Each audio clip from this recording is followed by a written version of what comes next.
바로 이 차가 렉서스의 ES 새로 나온 부분 변경 모델이에요. 뭐가 달라졌는지 잘 모르시겠죠. 그래서 이렇게 비교 사진을 준비했습니다. 자, 좌우로 놓고 보니까 이제 좀 보이시나요? 이게 거의 숨은 그림 찾기죠. 이제 어디가 달라진 건지 좀 설명해 드릴게요. 일단 이 그릴이 달라졌죠. 기존에는 세로를 강조하는 아주 촘촘한 그릴이 들어가 있습니다. 그런데 신형은 중간중간에 가로선을 넣어서 끊어놨어요. 그리고 세로로 된 선 개수도 좀 줄었죠. 아주 소소한데 렉서스 부분 변경은 이런 게 맛입니다. 오너들만 알 거야 이건 아마. 헤드라이트도 마찬가지인데요. 이렇게 신형만 보면 도대체 뭐가 바뀐 건지 모르겠죠. 자, 이렇게 다시 둘을 놓고 보면 좀 보이시나요? 저 나이키처럼 생긴 주간주행등 이게 모양이 좀 바뀌었어요. 그리고 이거는 저도 자료를 보고 알았는데 저 LED 헤드램프가 직사각형이라는데 모양이 바뀐 거예요. 직사각형으로. 저희도 2019년 12월에 ES 신모델을 시승했었어요. 근데 그때는 뭐 인증 문제로 LED 램프를 장착한 모델이 나오지 않았었어요. 그래서 저희 시승차 촬영본에는 LED 램프가 없기 때문에 비교가 좀 애매해서 이렇게 사진으로 보면은 직사각형으로 모양이 바뀌었다고 합니다. 뭐 이런 아주 사소한 변화들을 거친 건데 렉서스의 과격한 그릴에 거부감을 가졌던 사람들이 이제 조금 디자인을 인정하는 분위기라고 합니다. 제 얘기가 아니고요. 동호회들을 좀 살펴보니까 신형의 그릴 디자인이 뭔지 모르게 더 좋다 이런 평가들을 좀 하더라고요. 사실 이 정도가 외부에서 볼 수 있는 변화들이에요. 그리고 뭐 이런 게 바로 페이스리프트, 뭐 한국말로 부분 변경, 원래 뭐 한 요 정도 바뀌는 거죠. 자, 실내로 들어가서 다시 숨은 그림 찾기를 좀 해보죠. 여기에 12.3인치 중앙 디스플레이가 있어요. 제일 큰 변화는 터치가 되는 겁니다. 컵홀더 근처에 있던 컨트롤러로 이렇게 작동을 했었는데 이제 터치도 된다 이런 게 특징이죠. 그런데 여기 굉장히 큰 변화가 있어요. 기존 모델은 이 컨트롤러만 사용했기 때문에 이 디스플레이가 가까이 있을 필요가 없었습니다. 그냥 보기 좋은 거리에 있는 디스플레이였던 거죠. 그런데 이번에는 손으로 이렇게 터치를 해야 되기 때문에 운전자 쪽으로 무려 11.2cm, 112mm가 다가왔습니다. 자동차에서 11.2cm, 정말 엄청난 변화인데요. 그런데 사실 눈치채기 힘들 정도로 바뀐 거죠. 이렇게 눈치채기 힘들게 아주 조금 익숙하게 변해야 이게 바로 렉서스인 거죠. 이 ES의 이런 변화들은 사실 혁신적이라고 할 수는 없어요. 다른 브랜드에선 이미 지원하는 기능이고요. 이미 다 구현했던 건데 이거를 렉서스에는 이제 넣은 거죠. 그래서 이제서야 다른 브랜드의 경쟁 모델과 비슷한 구성을 갖췄다 이렇게 볼 수 있습니다. 사실 뭐 음성 인식을 하는 시대에 터치를 이제 넣은 거니까 진짜 보수적인 브랜드기는 해요. 일단 내비게이션은 훌륭합니다. 국산인 아틀란의 내비게이션을 넣었고요. 토요타가 아틀란의 내비게이션을 정식 부품으로 개발해서 만들었기 때문에 그게 그대로 들어간 거죠. 덕분에 과속 카메라 알림이라거나 길 안내 이런 기능들이 국산 내비하고 똑같이 완전히 똑같이 아주 뛰어납니다. 다만 렉서스 탈 때마다 제가 계속 얘기하는 건데 디자인이 너무 튀는 것 같아요. 차의 디자인이나 분위기는 고급스럽고 보수적인 차인데 이 원색의 내비게이션 디자인은 좀 안 어울리는 느낌이 있어요. 참고로 이 디스플레이에서는 이제 360도 영상도 보여줍니다. 주차할 때 굉장히 도움이 되는 기능들이에요. 딱히 할 얘기가 없을 정도로 그냥 무난하고 좋아요 정말. 지금 60km 정도로 이 판교 서울공항 근처가 이 속도 제한이 있기 때문에 이렇게 가고 있는데 너무 부드럽고 편하고 잔잔한 주행감이라고 해야 되나? 이런 것들이 진짜 좋아요. 지난번에 제가 캠리를 타면서도 한번 말씀드린 적이 있는데 이 토요타 자동차들이 뭔가 특별한 장치를 막 뭐 예를 들면 전자제어 서스펜션 뭐 차체 강성 어떻게 하고 뭐 이런 것들을 하지 않았는데도 적당한 수준에서 이게 뭐 별거 없다는데 왜 이게 승차감이 이렇게 좋지? 이런 생각이 들 때가 있어요. 그때 캠리에서도 그런 말씀 드렸었는데 이 ES도 마찬가지예요. 토요타를 포함해서 렉서스 브랜드까지 특징적으로 이렇게 세팅을 해서 만들고 있는 게 너무나 이거를 잘 만들고 오래 많이 만들어 왔기 때문에 다른 브랜드에서 이거를 따라하기가 힘들 것 같아요. 이건 마치 무슨 전기? 기차가 나가듯이 이렇게 나가죠. 모드마다 이 하이브리드가 어떻게 작동하는지를 다르게 움직이기 때문에 굉장히 극단적인 차이를 좀 보여주죠. 노멀 모드하고 스포트 모드는 차의 반응이 완전히 달라져요. 지금이 노멀 모드인데요. 잠깐 스포트 모드로 가속을 해보면 이렇게 어마어마한 가속을 갑자기 해내는 차예요. 그래서 이 주행 모드에 따라서는 굉장히 극적인 변화를 보여주고 있다.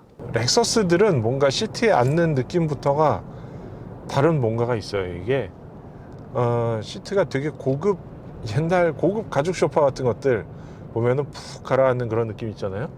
그 시트에서부터 그런 느낌이 딱 나면서 차에 탔을 때 이거 좀 뭔가 비싸구나, 고급스럽구나, 이런 느낌을 탁 주죠.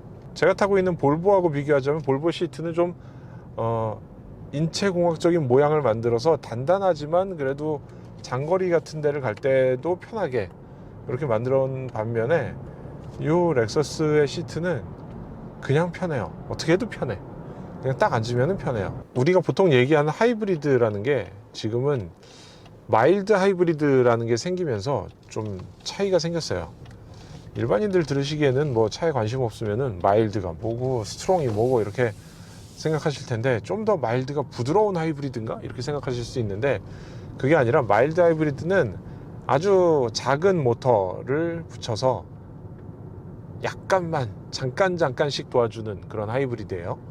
최근에 나온 볼보의 B로 시작하는 엔진들, B5, B6 이런 엔진들이 마일드 하이브리드고요. 제규어 랜드로버에서 나오는 차들 중에 하이브리드라고 표시하고 있는 것들이 바로 마일드 하이브리드죠. 요것들은 엔진이 꺼져서 배터리로만 가는 시간이 없어요. 정차했다가 출발할 때 잠깐 모터가 도와주고, 또 멈출 때는 조금 에너지를 좀 저장을 해놓고, 이런 차이가 있고, 대신에 이 렉서스의 ES 같은 경우 토요타의 하이브리드들은 다 스트롱 하이브리드, 그러니까 우리가 원래 알고 있던 하이브리드 그런 방식이라서 배터리만으로도 주행이 꽤 가능합니다. 여기 EV 모드라는 걸 이걸 키면은 속도가 지금 안 되네. 속도가 좀 빨라서 안 되는데, 주차장 같은 데서는 엔진을 사용하지 않고 전기로만 그냥 갈 수 있어요. 요게 우리나라로 따지면 그랜저, 소나타, 뭐 니로, 이런 아이오닉 이런 데 들어가 있는 하이브리드 방식이 다 그런 거죠. 그래서 지금 수입차가 하이브리드 점유율이 갑자기 팍 늘어나고 있는데, 통계를 보면요, 이 수입차 하이브리드 통계를 내면서 마일드 하이브리드와 스트롱 하이브리드를 구분하지 않고 있거든요. 그냥 통칭 하이브리드라고 표시를 하고 있어서 상대적으로 이 하이브리드 원조인 브랜드 렉서스, 토요타에서는 좀 억울한 면이 있을 거예요. 그래서 이 하이브리드, 렉서스 ES 이런 차들은 지금 나오는 그런 하이브리드들하고는, 마일드 하이브리드하고는 완전히 다른 차다, 이런 거를 말씀드리려고 했었어요. 우리나라 제네시스 보면은 첨단 기능이 어마어마하게 들어가 있잖아요. 뭐 교차로 추돌 방지, 무슨 기능, 전방 차량 출발 알림 기능, 뭐 상상할 수 있는 모든 것들을 이제 옵션으로 만들어서 내놓고 있는데, 뭐 이 차는 그런 분위기는 아니에요. 그래서 그런 거에서 좀 브랜드의 캐릭터가 갈라진다라고 생각하면 될 것 같고요. 렉서스도 미국 시장을 겨냥한 새로운 럭셔리 브랜드였는데, 지금은 이미 럭셔리로 아주 자리를 잡은 브랜드고요. 제네시스 같은 경우는 진짜로 새로운 럭셔리 브랜드죠. 중국의 추격과 기존의 럭셔리와의 싸움과 이런 거를 동시에 하고 있는 그런 브랜드이기 때문에 조금이라도 좀 멋있는 거를 만들어서 보여줘야 되는 게 제네시스의 입장이고, 그렇게 해서 시선을 끌어야 되는 의무 같은 게 있는 브랜드고요. 렉서스는 그러지 않아도 미국 같은 곳에서는 아주 탄탄한 인지도와 신뢰도를 바탕으로 꾸준하게 베스트셀러로 사랑받는 그런 차라고 보면 되겠습니다. 자, 그래서 그 중에서 우리나라에서 가장 인기 있고 가장 잘 팔리는 차 ES를 시승해 봤고요. 자, 이제 돌아가서 차 구석구석 좀 보면서 설명을 또 하겠습니다.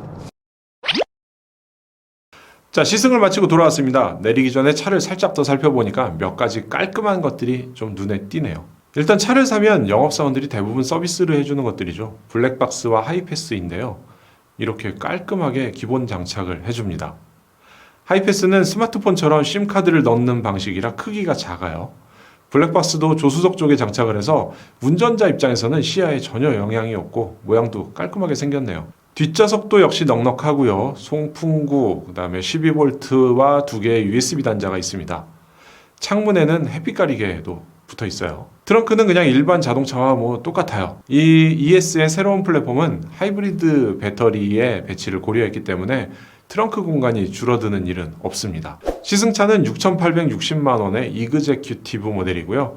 럭셔리는 6,190만 원부터 시작을 하고 F스포츠는 7,110만 원까지 있습니다. 부분 변경하면서 컬러가 몇 개 추가됐는데 제가 시승한 차는 소닉 이리듐이라는 컬러예요. 은색 비슷하고요.